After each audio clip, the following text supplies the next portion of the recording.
আমি আবৃত্তি করছি কবি সুকুমার রায়ের লেখা ভয় পেও না কুইদাটি।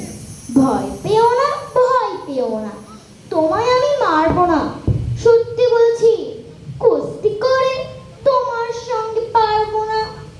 মনটা আমার বড্ড নরম, হাড়ে আমার রাখি নেই, তোমায় আমি চিবিয়ে খাবো এমন আমার সাধ্য নেই। মন আমার বড্ড নরম, হাড়ে আমার রাখতে নেই, তোমায় আমি চিবিয়ে খাবো এমন আমার সাধ্য নেই। এসো এসো গর্তে এসো, বাস করে যাও 4টি দিন, আদর করে শিখিয়ে তুলে রাখবো তোমায় রাত্রি দিন, রাখবো তোমায় রাত্রি দিন। হাতে আমার মুগুর আছে, তাকে আর থাকবে না, মুগুর আমার হাল কেমন, মারলে তোমার লাগবে না। অভয় দিচ্ছি শুনছো না যে, ধরবো নাকি ঠ্যাং দুটা, বসলে তোমার মুন্ডু চেপে বুঝবে তখন কাণ্ডটা। আমি আছি, গিন্নি আছেন, আছেন আমার 9 ছেলে, সবাই মিলে কামড়ে দেব মিথ্যে অমন ভয় পেলে। আসসালামু আলাইকুম।